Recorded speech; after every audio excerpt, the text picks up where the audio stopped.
l'objectif du webinaire que je vais animer aujourd'hui, c'est de vous expliquer un petit peu concrètement qu'est-ce que ça implique de travailler pour un infogérant, chose qui est sensiblement différente du fait de travailler pour un client final. Et aussi d'essayer de vous donner quelques petits chiffres sur le cloud pour que vous puissiez avoir une petite idée sur les débouchés dans ce métier. Alors, le webinaire n'a pas vocation à être technique, on ne va pas aborder d'architecture ou autre. Après, naturellement, si c'est un sujet qui est intéressant pour la majorité, on n'a aucun souci à reprogrammer notre webinaire sur le thème qui vous intéressera. Donc, on a déjà fait un premier sondage. Si vous pensez qu'il y a un sujet autre qui peut vous intéresser, n'hésitez pas à nous en faire part et à ce moment-là, on le programmera. Je vais commencer déjà par vous parler un petit peu de qui on est au niveau de la direction infogérance. Donc, on a été créé en 2009. À l'époque, on était 10 personnes. Aujourd'hui, on est à plus de 120 personnes. Historiquement, on était positionné sur de l'OSM réseau, donc les offres sur mesure réseau pour les très grands comptes à l'international, type clients industriels comme Saint-Gobain, Total, Air Liquide, etc. En 2014, on s'est bien diversifié en ce sens qu'on a, en plus des offres sur mesure sur le réseau, on a ajouté toute la partie cloud et Unified Com. Typiquement aujourd'hui, on a des équipes qui supervisent des plateformes cloud qui font quelque chose comme 7400 machines virtuelles. En 2019, donc la nouvelle belle aventure avec Intelsia a commencé. Et donc là, notre objectif, c'est très clairement le worldwide, d'attaquer le marché marocain, le marché africain, le marché mondial, etc., sans aucune forme de limite. Et notre ambition à l'horizon 2025, c'est d'être le premier acteur nord-africain de l'ITO et qu'on soit présent dans 5 régions. Donc Afrique du Nord, Afrique de l'Ouest, France, Amérique latine et Amérique du Nord. Rapidement, un slide sur quelques chiffres de notre direction l'année 2019. Nos équipes ont ouvert quelque chose comme 60 000 tickets, d'incidents. Nos équipes d'ingénieurs niveau 2 ont réalisé quelque chose comme 10 000 changes. On a travaillé à peu près 40 000 heures sur du 3-8. On pilote à peu près 120 tiers. Les tiers, ça peut être des opérateurs, ça peut être des hébergeurs, ça peut être des prestataires, etc. Et c'est des pilotages qu'on fait avec des acteurs du monde entier. Des AT&T aux USA, des Embratel au Brésil, des Telmex au Mexique, etc. À date, on est 115 collaborateurs. On a 50 projets qui ont été menés par nos chefs de projet et 31 certifications qui ont été passées avec succès. Et comme Intelsia, on insiste beaucoup sur la promotion interne. Donc, ce n'est pas rare d'avoir un manager d'une équipe qui a avant été ingénieur niveau 1 ou ingénieur niveau 2 de cette équipe. On va faire un petit zoom maintenant sur la partie infogérance. Ce qu'il faut savoir sur l'infogérance, c'est que c'est un métier qui a été pensé à la suite d'un certain nombre de constats. Premier constat, c'est que l'IT coûte de plus en plus cher. Il fut un temps où il suffisait d'acheter et d'installer. Aujourd'hui, c'est un peu plus compliqué. Il faut acheter, déployer, sécuriser, faire la maintenance, la sauvegarde, la réplication, la sensibilisation des utilisateurs, etc. Donc, c'est un fait avéré. L'IT coûte de plus en plus cher aux entreprises. Ensuite, l'IT est de plus en plus complexe. Qu'un client final souhaite retirer ses liaisons MPLS pour mettre du SD-WAN pour gagner pour faire des économies, c'est une excellente idée. Sauf que c'est quelque chose qui est relativement complexe. En plus, l'IT consomme de plus en plus de temps. Donc, tous les DSI le disent, le personnel IT de l'entreprise est de plus en plus phagocyté par le run et n'a pas forcément le temps de se pencher sur des sujets transverses, stratégiques ou structurants de l'entreprise. Enfin, l'IT porte des enjeux de plus en plus importants, que ce soit par rapport à la protection des données personnelles, par rapport à des situations de mise en danger de la réputation de l'entreprise, etc., etc. Donc, si on veut formaliser les choses, l'une des définitions qu'on peut donner de l'infogérance, c'est de l'AFNOR, c'est un service qui va permettre de confier à un prestataire informatique tout ou partie de son système d'information. Donc, c'est ce que nous faisons pour nos clients. Maintenant, ce qui est plus intéressant dans cette définition, c'est cette deuxième partie qui consiste à dire le scope est relativement large. C'est-à-dire qu'on ne fait pas uniquement de la gestion d'incidents ou du support, on fait de l'ingénierie, on fait du build, on peut faire du déploiement, on peut faire du développement, on peut faire de la formation. Tout ce métier-là fait partie de ce que fait un acteur infogérant. Donc, ces 4 raisons que je vous ai données font que des entreprises choisissent aujourd'hui de passer par un acteur spécialisé dans le domaine de l'IT pour que ces entreprises, justement, puissent se recentrer sur leur cœur de métier. Alors, les différents avantages de passer par un infogérant. Le premier, c'est que c'est une mutualisation des ressources. Un infogérant intelligent va mutualiser ses ressources humaines, ses ressources techniques, hardware, logiciels, etc., pour que la facture adressée au client à la fin du mois soit la plus faible possible. De la même façon, en industrialisant les process, la facture qu'il poussera sera également réduite. L'infogérance est un investissement, donc on attend un retour sur investissement. Donc autant c'est compliqué pour l'entreprise de savoir combien le coûte son IT quand elle est interne, autant quand c'est un infogérant qui s'en occupe, la facture à la fin du mois est relativement claire. Autre raison, c'est les performances. Comme je vous l'ai dit, on confie à une entreprise dont c'est la spécialité, donc il va faire constamment de la veille technique et technologique, parfois stratégique, pour accompagner ses clients et leur faire du conseil. Une autre raison intéressante de passer par l'infogérance, c'est qu'on peut étendre la plage de services qu'on a aujourd'hui. C'est-à-dire que typiquement, des ingénieurs d'une DSI verraient plutôt d'un mauvais œil de passer sur des horaires qu'ils qualifieraient d'indus, alors que chez nous, infogérants, le fait de travailler en HNO, 7h, 22h, 5h, minuit, en 24/5, en 24/7, c'est quelque chose qui est complètement rentré dans les mœurs. Et enfin, la stabilité IT. Disons qu'il y a deux grandes façons de basculer vers un infogérant. En mode catastrophe parce qu'il y a une crise qui n'était pas planifiée, ou bien ça se fait parce qu'on a complètement réfléchi de façon globale sur quelles sont les étapes à mettre en œuvre pour qu'on puisse passer par un infogérant. Donc ça permet vraiment une forte stabilité. Il y a d'autres raisons, typiquement le Green IT pour des considérations écologiques. Alors, quels sont les engagements chez un infogérant? C'est un slide intéressant parce que quand quelqu'un rejoint un infogérant, il va également porter vis-à-vis du client final un certain nombre d'engagements. Les premiers, c'est tout ce qui est Service Level Agreements. Donc, il y a des indicateurs sur lesquels nos clients nous demandent de nous engager avec eux, qui vont pouvoir mesurer pour voir la performance de notre prestation. Typiquement, on peut avoir des SLA de type guichet unique de service. On peut avoir un client qui nous dit « je veux que tous les tickets soient pris en compte en moins de 10 minutes ». Ça peut être sur de l'exploitation. On peut nous dire « je veux que tous les diagnostics puissent se faire en moins de 15 minutes ». Alors, diagnostic, c'est pas résolution, c'est juste déterminer d'où vient le problème. Ça peut être des SLA de gouvernance. On ne puisse pas dire à un client plus de 3 fois par an, non, on ne pourra pas tenir le comité de pilotage hebdomadaire plus de 3 fois par an. Donc, sinon, on peut exploser à des pénalités. Donc, comme vous le voyez, c'est un métier qui est relativement challengeant. Autre raison pour laquelle choisir un infogérant, c'est sur la partie plage horaire. Aujourd'hui, typiquement, on peut avoir des clients qui nous disent j'ai besoin de l'ingénierie niveau 1 en 24/7, ça fait 24 sur 24, 6 jours sur 7, des ingénieurs niveau 2 de 9h à 20h, 5 jours sur 7, un ingénieur niveau 3 de 9h à 18h avec astreinte, ou bien un duty manager en permanence disponible, c'est en 24/7. Ça, c'est quand on veut faire une plage continue sur un seul site. On a aussi des clients qui nous disent ce que je voudrais, c'est que vous me mettiez en place une organisation follow the sun. C'est-à-dire que plutôt qu'avoir des équipes 3-8 sur un seul plateau, on puisse avoir des équipes sur 3 plaques continentales, chacune d'elles travaillant pendant 8 heures. Donc, le principal avantage de cette organisation, c'est que le manager de l'équipe est toujours disponible parce qu'il n'est pas en mode repos ou en mode. Ensuite, la partie staffing. Alors, on a aussi des clients qui nous disent on a besoin de tel profil, ingénieur, technicien, chef de projet. Quels sont les délais de recrutement sur lesquels vous allez vous engager? On a même des clients qui nous disent voici le turnover qu'on ne souhaiterait pas que vous dépassiez sous peine de pénalité. On a des clients qui nous disent on va vous confier notre métier, la gestion de notre métier, mais à condition que 50% de vos équipes soient formées et certifiées sur une certaine technologie au bout de 3 mois et 100% soient certifiées sur une autre technologie au bout de 6 mois. Aujourd'hui, par exemple, quand on a des appels d'offres qui sortent, il fut un temps où on disait joignez à votre réponse des CV pour qu'on puisse les retrouver par la suite. Aujourd'hui, le marché est tellement volatile que ça ne peut plus forcément dire grand-chose. Donc, ce qu'on fait aujourd'hui, c'est qu'on postule à un appel d'offres en mettant des CV de personnes. Et si la personne n'est pas là lorsqu'on est adjudicataire, eh bien, on prend une personne qui a une expérience similaire dans un poste similaire.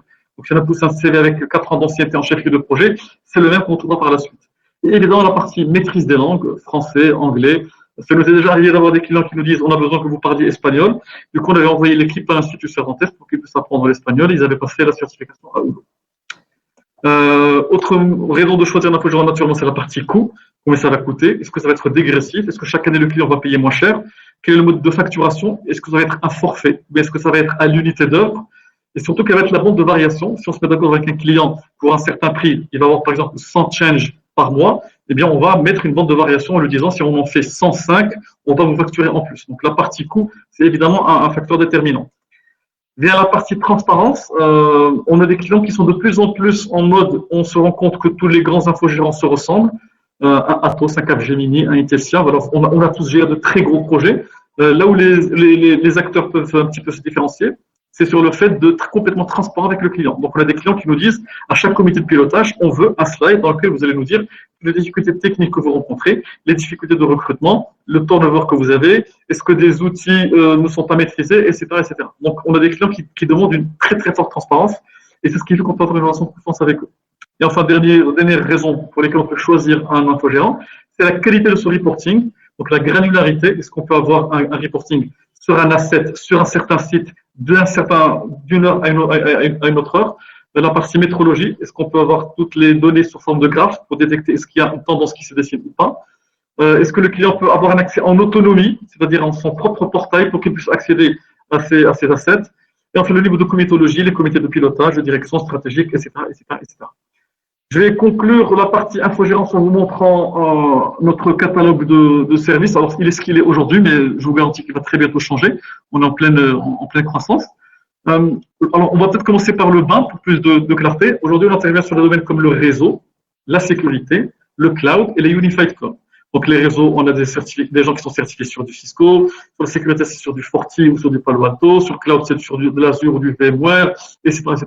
Aujourd'hui, on délivre deux types de services. Les services OSM, c'est-à-dire les offres sur mesure. Il y a un client qui vient nous voir en nous disant bonjour, voici exactement ce que je veux. Vous allez me construire une équipe pour moi, avec des process pour moi. Et c'est moi qui, évidemment, je vais supporter le coût de cette équipe en entier. Sinon, on peut avoir un client qui nous dit, OK, moi, ce que je veux, c'est une offre sur étagère, donc on the shelf, c'est-à-dire une offre packagée. On va avoir une équipe qui va être mutualisée entre ce client et d'autres clients.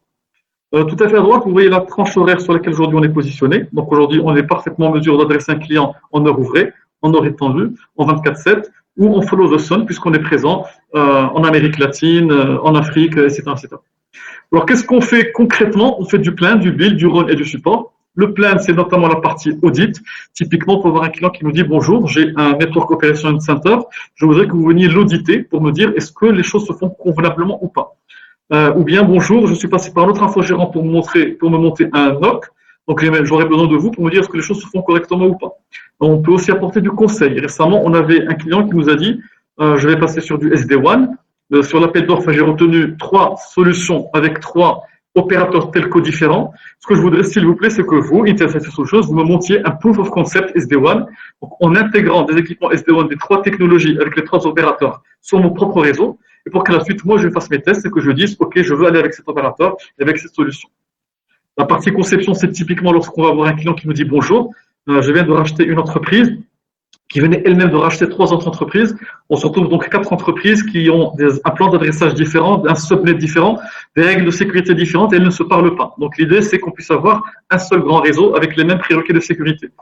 On a aussi des clients qui nous sollicitent sur de la gouvernance de projet. Typiquement, un client qui nous dit on va mener à terme un grand projet, on va remplacer des proxys marque X vers une marque Y, donc on aura besoin de vous pour le suivi de projet. Et on est aussi sollicité sur la partie déploiement, tout ce qui est intégration et mise en production, principalement de solutions SD-WAN. Le run, c'est aussi notre très fort domaine d'expertise. On le fait depuis plus de 10 ans, bientôt 11 ans. Le fait d'adresser un client en lui fournissant un guichet unique de service, donc son point d'entrée unique, que ce soit par mail, par chatbot, par téléphone, par un accès à Internet, etc., etc. La partie supervision, donc aujourd'hui on adresse la supervision applicative, la supervision réseau, la supervision d'infrastructure et de virtualisation, dont on va parler un petit peu plus tard. Et enfin, la partie exploitation, c'est quand on va s'occuper de la partie run, donc la partie opérationnelle d'un client, donc tout ce qui est gestion d'incidents et gestion de changement. On a également des équipes front et back-office qui s'occupent de toute la partie support. Donc, en gros, ça, c'est un échantillon de catalogue de services sur lequel peut se positionner un infogérant.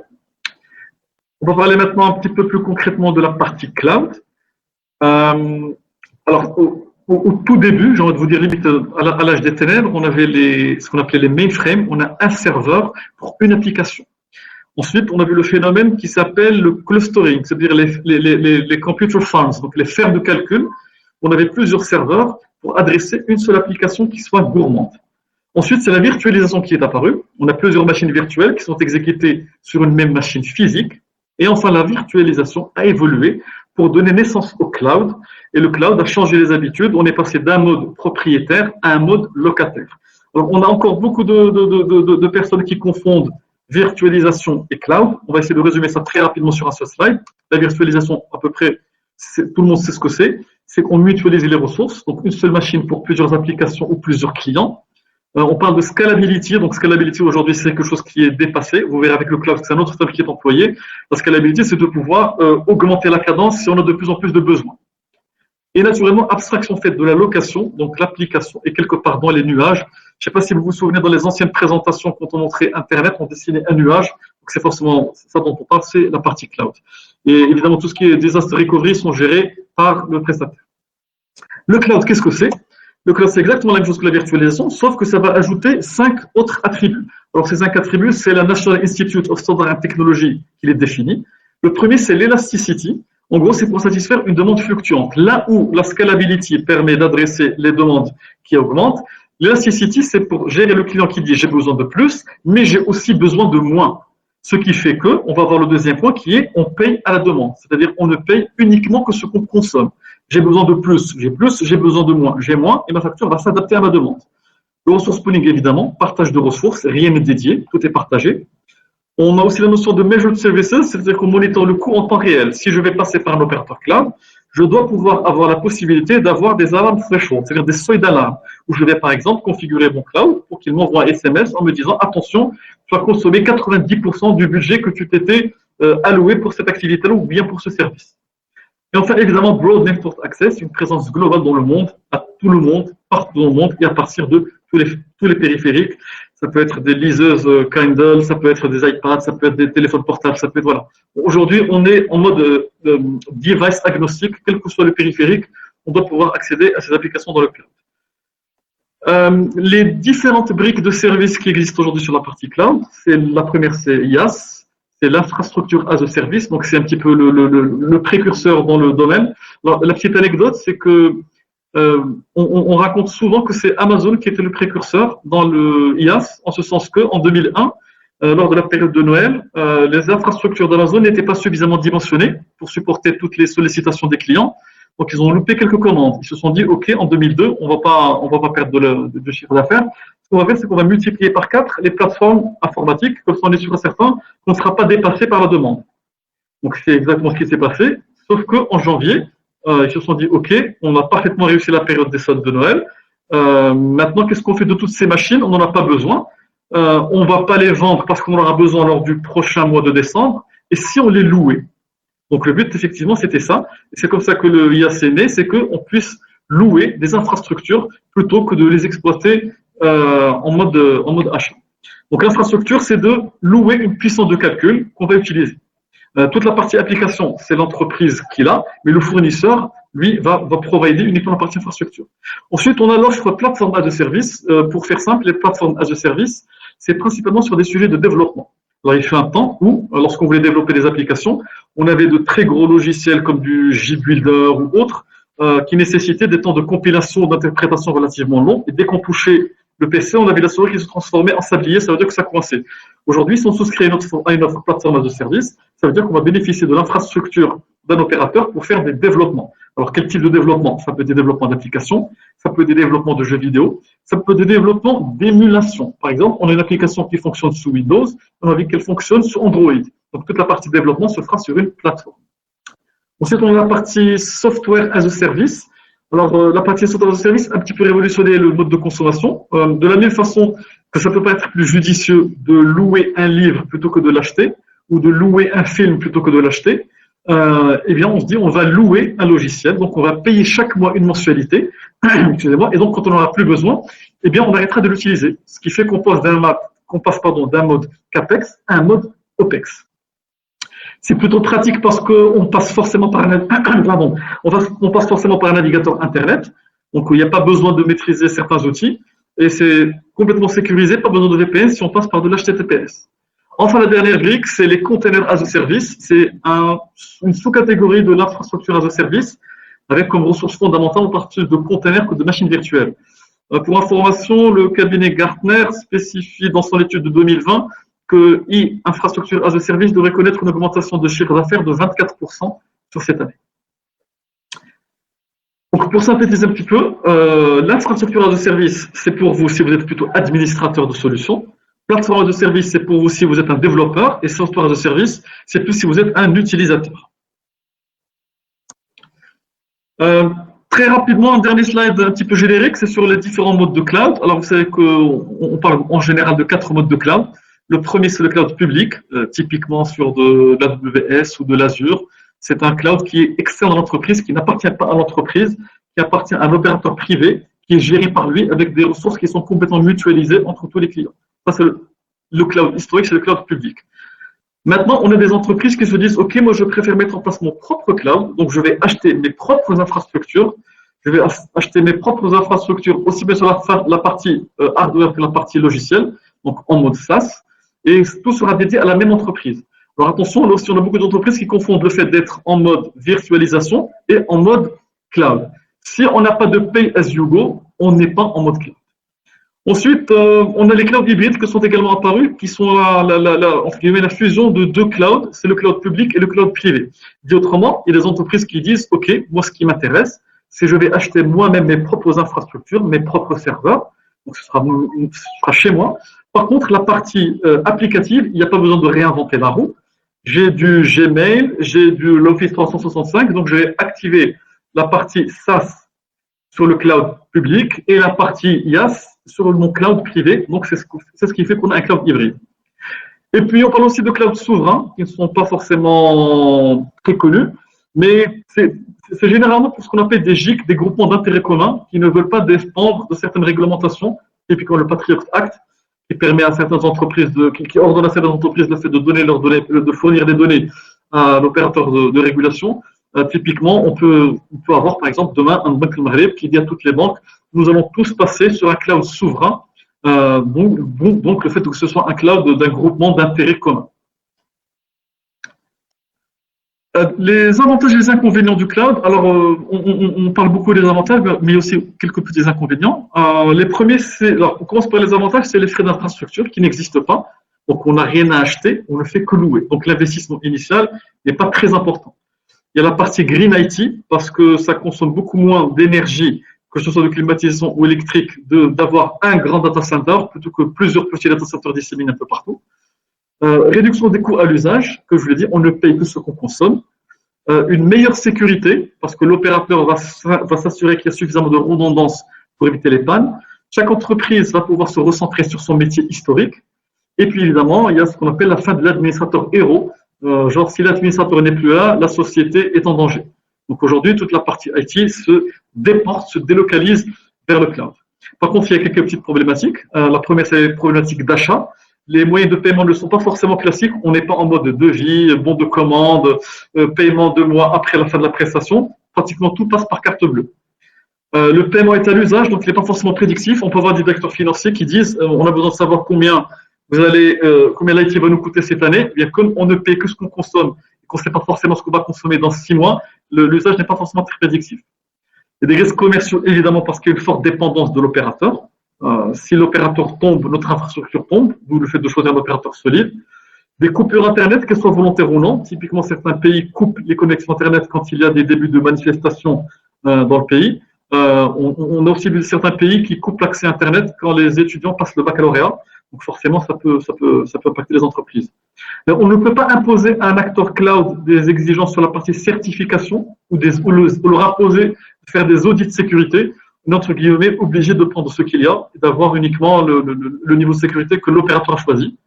Et puis enfin, un risque sur le personnel IT parce que le cloud est en train de complètement révolutionner les usages. Si vous voyez comment ITIL fonctionne en mode premise, en mode cloud, ce sont deux choses qui sont complètement différentes. Donc, il peut y avoir un risque sur le personnel IT qui peut être un petit peu inquiet, peut-être un peu inquiétant pour lui. Donc, le but du jeu, évidemment, c'est d'encourager le personnel IT à faire sa migration pour changer de métier, rester dans l'entreprise, mais voir les choses d'un point de vue différent, en sachant que donc, la prestation est délocalisée vers quelqu'un d'autre. Maintenant, on va essayer de vous préparer une petite analyse. On s'est basé sur un site spécialisé qui est le site silicon.fr sur les différentes offres d'emploi qui est aujourd'hui sur la partie cloud. Alors, dans le haut du tableau, on trouve la partie consultant cloud et ingénieur développement. Donc, le consultant, c'est celui qui va définir et déployer les infrastructures, rédiger les dossiers d'architecture, high-level design et low-level design. Disons que ce qu'on peut comprendre par ce ratio-là, c'est qu'on a encore beaucoup de consultants parce que le cloud est encore relativement complexe, on a besoin de beaucoup de consulting, et d'ingénieurs développement parce que le cloud n'a pas encore donné toutes ses possibilités. Donc, on sait qu'il y a encore beaucoup de choses à développer, d'où le fait d'avoir les ingénieurs développement. Juste après, on a les ingénieurs commerciaux. Alors attention, quand on dit ingénieur commercial, c'est pas juste quelqu'un qui va faire un devis. On a des ingénieurs technico-commerciaux qui sont extrêmement pointus techniquement, qui vont aller conquérir les nouveaux clients, qui vont par exemple avoir un cloud AWS qui doivent maîtriser à la perfection pour aller déloger un Azure typiquement, ou un Google, ou un IBM, etc. Ensuite, on a les administrateurs cloud, les chefs de projet et les architectes cloud, ces derniers étant représentant le plus bas segment à hauteur environ de 7%. Alors, ce qui est un petit peu étonnant, c'est que ceux qui sont à 7%, ce sont étonnamment ceux qui sont, selon ces estimations, le mieux payés. Ce sont les architectes cloud. Pourquoi? Parce qu'un architecte cloud se doit d'avoir une vision à 360 degrés, Le but du jeu, c'est qu'il puisse penser à tous les sujets lorsqu'il va bâtir un cloud. Est-ce qu'on va avoir un cloud public, un cloud privé, un cloud hybride, souverain? Est-ce qu'on va avoir un cloud stack? Est-ce qu'on va mettre sur OpenStack, sur Azure, cloud privé Azure, cloud public Azure, etc., etc. Donc l'architecture cloud, c'est la difficulté, c'est qu'il faut vraiment avoir une vision à 360 degrés.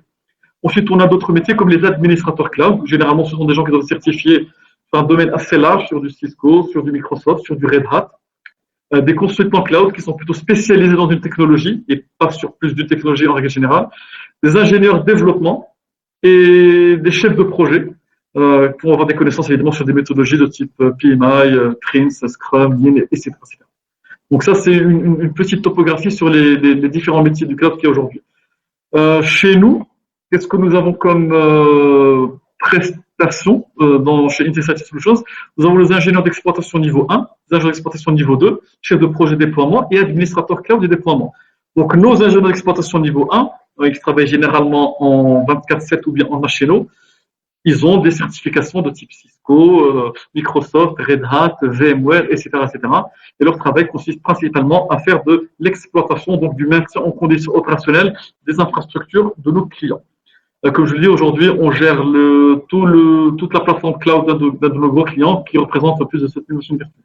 Donc nous en avons cette responsabilité. Les ingénieurs d'exploitation niveau 2, les certifications sont un petit peu plus poussées, notamment sur de l'Azure.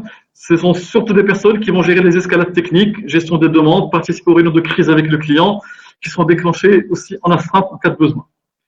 On a aussi la partie chefferie de projet déploiement. Donc, c'est typiquement quelqu'un qui va être sollicité le jour où on a un client qui va nous dire « Je voudrais que mes infrastructures qui sont sur Azure soient supervisées et exploitées. » Et si c'est quelque chose, par exemple, qu'on ne fait pas, eh bien, le chef de projet va devoir monter un proof of concept en voyant comment est-ce qu'on va faire pour superviser les infrastructures de ce client.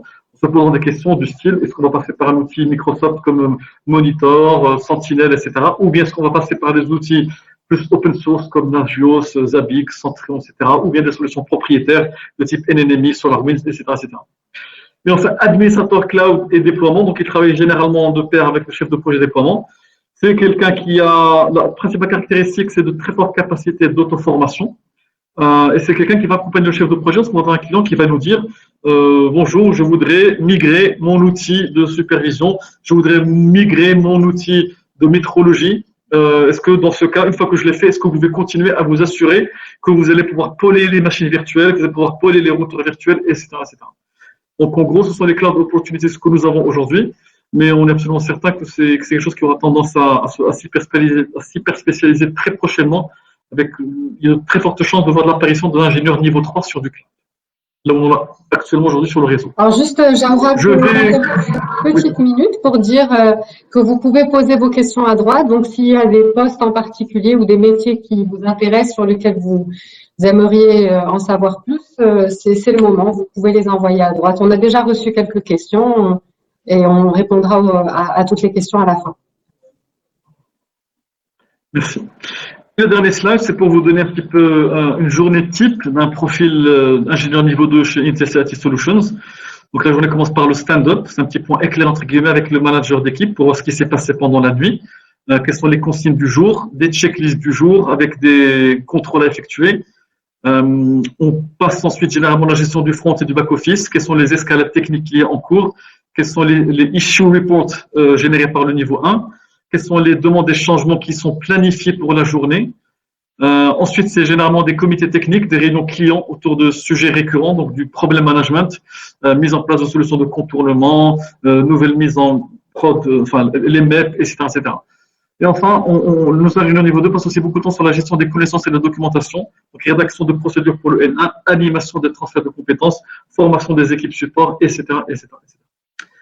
Donc, en gros, voici ce qu'il y avait à dire sur la partie infogérance et cloud. On a essayé d'être plutôt exhaustif dans ce premier webinaire, de ne pas trop rentrer dans les détails, juste pour vous expliquer quels sont les métiers qu'on fait chez un infogérant et quelles sont les perspectives une fois qu'on a rejoint un infogérant, si on le rejoint sur la partie cloud. Et je laisse la parole à Melika pour qu'elle puisse nous donner les différentes questions à tous. Merci.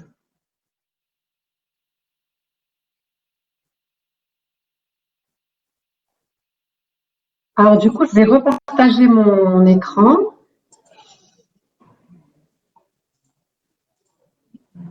Voilà, parfait.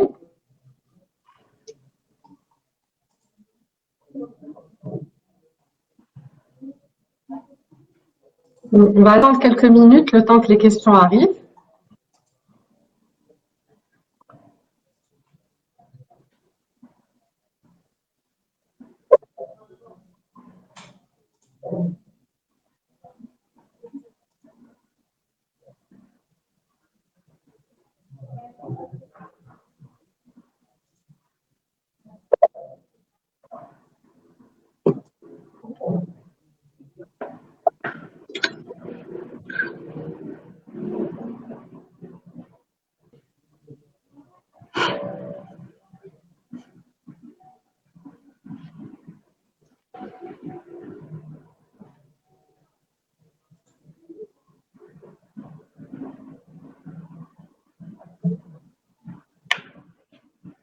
Alors, on a une question de Mehdi El-Menani.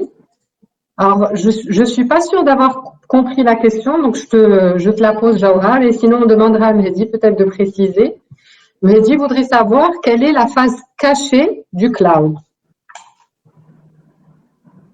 La face cachée du cloud, j'imagine. Peut-être, ça doit être ça. Alors, la face cachée du cloud, je vais donner deux réponses. La première, c'est quelle est l'évolution potentielle du cloud tel qu'on le connaît aujourd'hui, c'est-à-dire est-ce que le cloud d'aujourd'hui sera aussi le cloud de demain, ou bien est-ce que toutes ces compétences qu'on est en train d'acquérir, finalement, ce n'est que transitoire et à la fin, on devra se reformer sur d'autres choses. Quand on voit les études qui sont faites par de grands cabinets, type Gartner, McKinsey, etc., on se rend compte que la principale évolution du cloud à venir, c'est que, alors ça peut être un petit peu effrayant, hein, parce que c'est limite du Big Brother, c'est que demain, je suis chez un opérateur cloud, donc j'ai toute mon infrastructure chez un opérateur cloud, donc j'ai un certain nombre de factures que je règle, c'est que je puisse configurer mon infrastructure de telle sorte à ce que, si je me rends compte qu'un concurrent qui me rend exactement la même prestation passe sur une promotion qui est substantielle et qui est intéressante, tenez-vous bien, le but du jeu, c'est que sans qu'un être humain n'intervienne, que toute la migration de nos infrastructures d'un opérateur cloud vers un autre se fasse de façon automatique. Donc, il n'y a aucune intervention humaine. Alors, évidemment, ça, c'est vraiment pas pour tout de suite, ni pour demain, ni pour après-demain. Mais voilà, le but du jeu, c'est de se dire que le cloud s'autorégule, que le cloud fasse en sorte que j'ai une offre qui est plus intéressante, puisque après tout, l'un des principaux avantages, c'est de payer le moins possible, on paye as you go, et bien c'est que toute notre plateforme puisse migrer automatiquement d'un cloud vers un autre. Moyennant évidemment le fait de respecter les mêmes prérequis de sécurité, s'il y a des clauses pour le RGPD, etc., etc., etc. Alors, on a une autre question de Papé qui nous remercie déjà pour le webinaire, donc je te le transmets. Et qui aimerait savoir si tu pouvais revenir un petit peu sur la relation entre le cloud et la virtualisation. Bien sûr.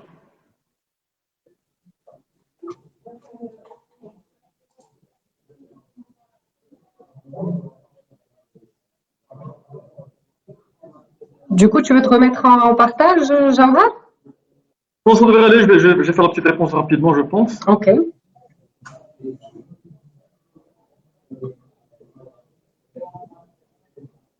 Alors, pour faire simple, le cloud computing, c'est la virtualisation plus trois spécificités. La spécificité numéro 1, c'est le pay as you go, parce que c'est quelque chose qu'on n'a pas sur la partie virtualisation. Aujourd'hui, si je virtualise 50 machines virtuelles et qu'elles ne tournent pas forcément à 100%, eh bien je serai facturé à 100%. Alors que si je passe sur du cloud, eh bien je ne suis facturé que ce que je consomme. Je vais vous donner un autre exemple beaucoup plus parlant. Sur une plateforme as a service, si par exemple je sollicite un opérateur cloud pour utiliser une plateforme as a service, si pendant la nuit, je n'utilise pas ma plateforme, donc si je ne fais pas tourner le microprocesseur, si je ne fais pas tourner les interlogiciels qui vont faire de la compilation ou autre, je vais payer 0 dirham à la fin de la nuit. Alors que sur de l'infrastructure as a service, je vais payer ce qu'on appelle un uptime. Tant que mon serveur Apache est up, je continuerai à payer. Si mon serveur Apache est down pendant 2 heures, eh bien, je ne paierai pas pendant ces 2 heures. Alors évidemment, je risque de perdre des clients, mais voilà, le but du jeu, c'est de vraiment ne payer que ce qu'on consomme.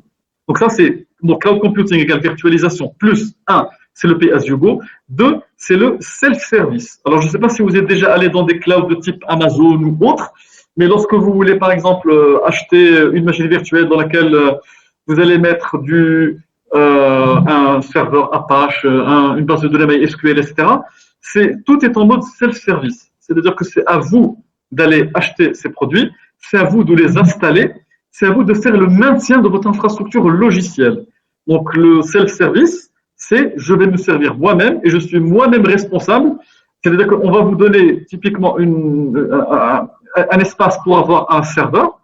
Si votre serveur tombe en panne, eh bien c'est à vous, ce n'est pas l'opérateur Azure, ce n'est pas l'opérateur Amazon qui va vous envoyer un message en vous disant bonjour, votre serveur Apache est down. C'est du self-service. Donc, on a aujourd'hui des clients qui viennent nous voir en nous disant je suis passé sur Azure, mais c'est en mode self-service. Est-ce que c'est possible que vous, Intelsia, vous me fassiez de la supervision sur les machines virtuelles qui sont sur Azure? Et le dernier sujet, la dernière différence, c'est des API qui sont ouvertes. On n'a pas forcément ça avec la virtualisation, mais on l'a avec le cloud computing, en ce sens que un opérateur de type, encore une fois, Amazon, mais ça peut être de l'IBM, ça peut être n'importe qui, doit nous fournir des API ouvertes pour qu'on puisse développer des web services afin que on puisse interagir avec la plateforme comme bon nous semble. C'est-à-dire que le cloud computing ne se veut pas un environnement fermé. Donc, pour répondre à la question, cloud computing égale virtualisation plus pay as you go plus self-service plus API ouverte. Merci, c'est très clair. Alors ensuite, on a toujours une question de Papé. Si je comprends bien, Papé, il est basé au Sénégal, mais il nous pose une question de manière générale, en fait. Il veut savoir concernant le recrutement au niveau d'Intelsia IT Solutions, est-ce qu'on se focalise plus sur les aspects de type certif ou sur l'expérience?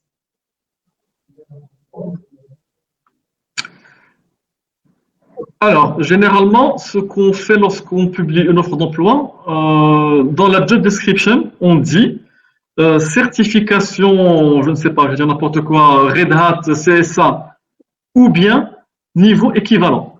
C'est-à-dire que si quelqu'un a la certification et qu'il passe les autres étapes, on le prend, mais si la personne n'a pas la certification, à partir du moment où elle a l'expérience nécessaire, on peut la prendre. Je vais dire ça encore une fois différemment. Tous nos recrutements se font sur la base d'un certain nombre d'entretiens, dont des entretiens techniques. Donc, c'est généralement des QCM. Le but du jeu, ce n'est évidemment pas de piéger le candidat ou de lui dire vous ne vous y connaissez pas, mais c'est juste que si jamais on a plusieurs postes qui sont ouverts, du N1, du N2, du N3, et qu'on a quelqu'un qui postule pour du N1 par exemple, on peut voir en fonction de son test technique, est-ce qu'il n'est pas trop capé pour le N1, est-ce que ce n'est pas une bonne chose pour nous, pour que tout le monde soit garant, pour qu'on le mette sur du niveau 2. Donc, pour répondre à la question, on ne fait absolument pas de discrimination au niveau des certifications, parce qu'en plus, on va être transparent, les certifications, ça coûte cher. Quand on démarre sur le marché du travail, on n'a pas forcément d'argent pour se former ou pour se certifier. Par contre, c'est gratuit de s'auto-former. Donc, si quelqu'un nous dit, moi, j'ai le niveau de formation, mais je n'ai pas la certification, bon, au niveau du test technique, ça se verra clairement. Et je vous rappelle encore une chose, c'est que chez Intelsia IT Solutions, on garantit une certification gratuite par an pour le collaborateur. Mais évidemment, il faut qu'elle soit dans le scope de cette personne. Pour quelqu'un qui fait du réseau et qui vient nous voir en nous disant « je suis prêt à passer la certification CCNP Route », dans ce cas, avec grand plaisir, on le finance. S'il l'a réussi, c'est parfait. S'il ne l'a réussi pas, ben, c'est dommage. On ne va pas lui demander de nous le rembourser. Mais voilà, on le fait une fois pour les certifications. Alors, ensuite, on a une question de Abdullah qui veut savoir la différence entre un ingénieur N1 et un ingénieur N2. Support. Alors, l'ingénieur niveau 2, c'est l'ingénieur qui va intervenir lorsqu'il va y avoir des escalades techniques de la part de l'ingénieur niveau 1. Alors, pourquoi est-ce qu'on sépare un peu les deux métiers? Parce qu'en règle générale, l'ingénieur niveau 2 est un peu plus spécialisé que l'ingénieur niveau 1, alors que l'ingénieur niveau 3 est également plus spécialisé. Je vais vous donner aussi un exemple relativement simple. On peut avoir un ingénieur niveau 1 qui fait de l'exploitation sur du réseau, de la sécurité et du cloud. Par contre, l'ingénieur niveau 2, pour qu'il soit un peu plus spécialisé et qu'il puisse adresser les problématiques techniques auxquelles le N1 ne peut pas faire face, il faut qu'il soit spécialisé uniquement sur un domaine technique. Par exemple, la sécurité. Et même là, le jour où on va avoir une problématique technique très pointue, il s'adressera à un ingénieur niveau 3 qui, lui, n'est pas spécialisé sur un domaine technique comme la sécurité, mais sur une technologie spécifique. Par exemple, on peut avoir un ingénieur niveau 3 sur du Fortinet seulement, un ingénieur niveau 3 sur du Palo Alto, etc., etc. Donc, c'est plus le niveau de spécialisation monte, plus aussi le niveau, entre guillemets, hiérarchique technique monte. Mais de façon générale, autant savoir, chez nous, on considère que les meilleurs N2, ce sont nos anciens N1 et que les meilleurs N3, ce sont nos anciens N2. Donc, on va scrupuleusement faire en sorte qu'on puisse faire évoluer nos people en interne. Donc, je vous l'ai dit, on a aujourd'hui du N3, c'est une ancienne N1 qui passe par suite N2. Alors, c'est valable aussi bien pour les postes techniques que pour les postes de management. Donc, j'espère que j'ai répondu à la question, mais encore une fois, c'est plus on monte, plus on s'hyper spécialise. Et évidemment, un ingénieur niveau 3 ne peut pas résoudre les problématiques techniques profondes sur du cloud, de l'UC, de la sécurité, etc., etc. Alors ensuite, on a une question de Yacine qui remercie aussi, et qui aimerait savoir, donc, est-ce qu'un niveau de Bac+3 peut permettre de pratiquer le métier d'ingénieur cloud comme il est cité dans la slide? Alors, je vais vous répondre très simplement. On a déjà eu des Bac+2 qui faisaient des métiers d'ingénieur niveau 1 et qui ont évolué vers du métier d'ingénieur niveau 2. Le niveau d'études chez nous ne veut absolument rien dire. On n'a aucune discrimination par rapport à ça. Alors, il veut savoir, excuse-moi, du coup, il avait une deuxième question. Quelles sont les certifications à faire pour mener le rôle d'ingénieur dans le domaine du cloud? D'accord. Alors, je réponds à la première question. Le niveau d'études, chez nous, on ne regarde même pas. Alors, on dit toujours Bac+4 ou connaissances équivalentes. On est hyper pragmatique. Si quelqu'un vient et nous dit « je n'ai même pas le brevet », on n'a pas de souci. On lui fait passer le test technique. Et s'il est bon, ce serait du suicide d'avoir quelqu'un qui est très bon et on va lui dire « on vous pense que vous n'avez pas le diplôme qu'il faut ». Donc là, sur ce point-là, on est très pragmatique. On a déjà vu des Bac+2 qui, dès qu'ils rentrent chez eux à la maison, quand ils ont fini leur cours, potassent sur des certifications ou autres. Donc, ce n'est pas vraiment le niveau d'études qui importe, c'est l'auto-formation et l'effort sur soi qu'ont fait les personnes pour monter en compétences. Donc voilà, nous, on apprend vraiment à ne pas du tout juger en fonction du niveau de diplôme. Quand on parle en certification, nous, ce qu'on a sur la partie cloud, on a du Red Hat, on a du VCP sur du VMware, on a des certifications de type Azure. En fait, ça va vraiment dépendre de la technologie sur laquelle l'infogérant travaille. Mais chez nous, typiquement, c'est du VMware, c'est un petit peu de Red Hat et parfois c'est aussi un petit peu de Cisco sur la partie plateforme. Mais en gros, on travaille surtout avec, aujourd'hui, on commence de plus en plus à travailler avec de l'Azure. Donc les certifications, c'est plus de l'Azure. Après, il y a des certifications Azure administrateur, Azure développeur, Azure architecte, etc., etc. C'est pour ça qu'on vous a montré le slide tout à l'heure. L'idée, c'est que tout de suite, vous puissiez vous projeter en disant, dans 3-4 ans, je veux être architecte cloud ou je veux être développeur cloud. Donc, le but, c'est qu'ensuite, vous renseignez en fonction de la technologie qui est utilisée dans l'entreprise que vous souhaitez rejoindre. Nous, par exemple, vous disiez, OK, je vais tout de suite attaquer mon cursus de formation. Je n'ai pas les moyens de payer la certification, c'est pas grave. Quand je viendrai chez Intelsat et que je passerai le test technique, ben, ça se verra que j'ai le niveau qu'il faut. À ce moment-là, je serai prêt. Alors, on va prendre une dernière question qui est celle de Sylvestre, alors qui te remercie aussi, Jean-Val, et qui aimerait savoir quand démarrera le projet au Cameroun. Alors, je vais te répondre, Sylvestre. Moi, j'aimerais démarrer très, très vite. Donc, ça dépend en fait de négociations que nous avons avec le client. Donc, nous avons identifié aujourd'hui un certain nombre de talents au niveau du Cameroun, de personnes qui pourraient nous accompagner si demain un client accepte de venir avec nous au Cameroun. Et je pense que ça devrait se faire dans les mois qui viennent. La deuxième question, elle est plus pour Jawhar, c'est de savoir quelles sont les compétences attendues et qu'en est-il des certifications? Alors, chez nous en tout cas, le socle, on a toujours un certain socle de base. Le socle de base, c'est que aujourd'hui, on est un infogérant, donc on rend un service.